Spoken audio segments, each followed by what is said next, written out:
नमस्कार दोस्तों, एक ऐसा दौर था जब हम बाज़ार जाते थे या कहीं पर घूमने फिरने जाते थे तो हम जेब में भर भर के पैसा ले जाते थे वहाँ खर्च करने के लिए।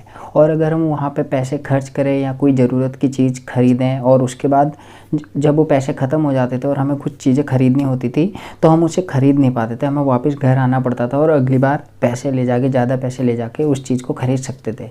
लेकिन दोस्तों अब इस चीज़ की जगह ले लिए मात्र एक मोबाइल ने। ये पूरी कैश की जो व्यवस्था है इसकी पूरी जगह ले ली एक मोबाइल फ़ोन ने। आखिर ये कैसे संभव हो पाया, आज हम इस वीडियो के माध्यम से जानेंगे। तो अगर आप चैनल पर नए हैं तो प्लीज़ चैनल को सब्सक्राइब ज़रूर करें। दोस्तों आज से 10 साल पहले यह यकीन करना काफ़ी मुश्किल था कि आप एकमात्र सिर्फ फ़ोन कैरी करके, फ़ोन को रख के अपने पास पूरी दुनिया घूम सकते हैं, भले आपकी जेब में एक पैसा भी ना हो, एक रुपया भी ना हो। दोस्तों ये काफ़ी मुश्किल था यह यकीन कर पाना कि क्या यह सच हो सकता है, क्या बैंक किसी एक व्यक्ति की जेब में हो सकता है, उसके मोबाइल से वो ऑपरेट कर सकता है अपने बैंक अकाउंट को। ये काफ़ी मुश्किल था शुरुआत में, लेकिन दोस्तों इस मुश्किल का हल जो है वो रिज़र्व बैंक ऑफ इंडिया की NPCI यानी नेशनल पेमेंट कॉरपोरेशन ने निकाला। एक UPI ID यानी यूनिफाइड पेमेंट इंटरफेस का जो है गठन किया। दोस्तों उन लोगों ने प्रत्येक वह व्यक्ति जिसका बैंक में अकाउंट है और उसका मोबाइल बैंक अकाउंट से लिंक है, उनने उसकी एक UPI ID जनरेट कर दी, वो भी थर्ड पार्टी ऐप के माध्यम से। यानी जो आप पेटीएम, गूगल पे, फ़ोनपे ऐप इस्तेमाल करते हैं, आप जब भी उसमें एंटर करेंगे, आप जब उन्हें पहली बार इंटरफेस का सामना करेंगे या ID बनाने की कोशिश करेंगे तो जो UPI ID है वो आपकी जनरेट हो जाती है ऑटोमेटिक एक मोबाइल नंबर डालने से और आपके एक OTP जो आपके बैंक द्वारा जनरेट किया जाता है। दोस्तों 2016 में जब RBI ने UPI का जो है गठन किया, उस समय तमाम लोग और तमाम जो विशेषज्ञ होते हैं उन लोगों का ये कहना था कि यह एक फेलियर है RBI का, ये कोई सफल योजना नहीं है,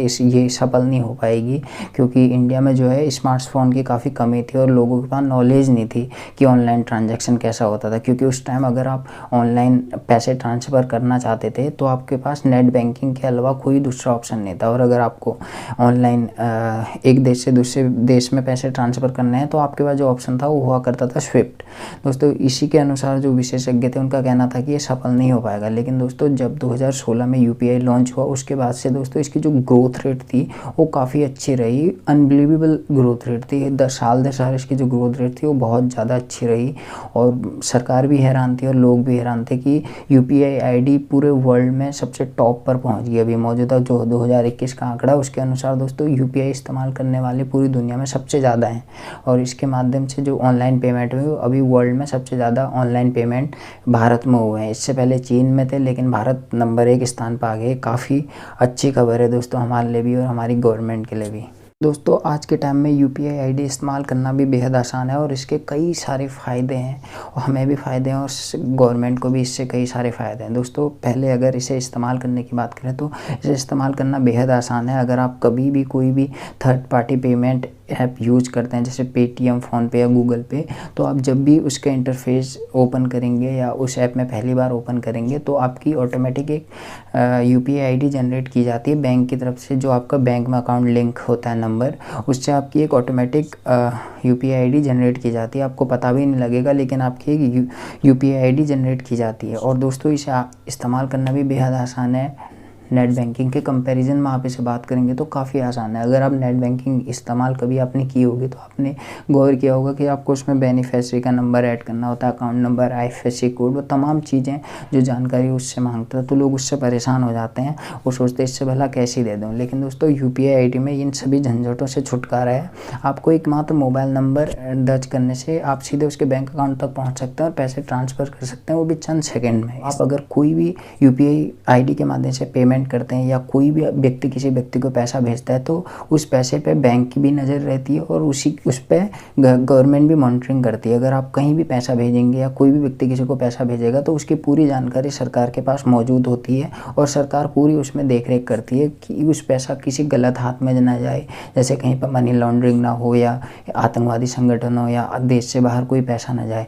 दूसरी बात दोस्तों इसके माध्यम से आप इन्फ्लेशन रेट को भी रोक सकते हैं, महंगाई को भी बढ़ने से रोक सकते हैं। उसका जवाब है दोस्तों, अगर आप कैश यूज़ करते हैं या लिक्विडिटी यूज़ करते हैं कैश, तो दोस्तों उसके माध्यम से महंगाई हो सकती है, क्योंकि अगर किसी भी व्यक्ति की जेब में पैसा होगा तो उसकी जो है खरीदने की क्षमता बढ़ेगी जब तक उसकी जेब में कैश होगा। अगर आपकी जेब में कैश नहीं होगा, आप मात्र फ़ोन के माध्यम से पेमेंट करेंगे, तो दोस्तों जो आपका पैसा है वो बैंक में जमा रहेगा और आपकी जो खर्च करने की लिमिट है वो कम हो जाएगी। अब दोस्तों यूपीआई एक बहुत अच्छा इनिशिएटिव है रिजर्व बैंक ऑफ इंडिया के द्वारा और गवर्नमेंट ऑफ इंडिया के द्वारा, क्योंकि दोस्तों 2016 से पहले हमारे देश में प्रति व्यक्ति साल भर में मात्र 6 पेमेंट ऑनलाइन माध्यम से किया करते थे, जो आज संख्या बढ़कर दोस्तों 1000 पहुँच गई। अब साल भर में लोग जितना भी खर्च करते हैं उसमें से 90% लोग ऑनलाइन माध्यम से पैसे खर्च करते हैं। दोस्तों ये काफ़ी अच्छी खबर है, इससे हमारे देश की अर्थव्यवस्था को भी सहारा मिलेगा, हमारे देश की अर्थव्यवस्था भी बनी रहेगी और दोस्तों विश्व पटल पे भी हमारे देश का जो है गौरव बढ़ा रहेगा, क्योंकि दोस्तों यूपीआई आईडी एक ऐसी यूनिक आईडी है दोस्तों जो पूरे वर्ल्ड में अभी नंबर 1 टॉप पे है ऑनलाइन पेमेंट करने के माध्यम से। ये काफ़ी सिक्योर और काफ़ी ईजी है, काफ़ी सरल है इस्तेमाल करना, इसे एक आम आदमी भी इस्तेमाल कर सकता है जैसे भले फ़ोन की पूरी समझ ना हो। दोस्तों इससे पहले चीन जो था ऑनलाइन पेमेंट करने के माध्यम में नंबर 1 पर था, उसे पछाड़ते हुए भारत नंबर 1 पर पहुंच गया। ये काफ़ी अच्छा है, इससे हमारे देश में जो है भ्रष्टाचार भी कम होगा और महंगाई भी कम रहेगी।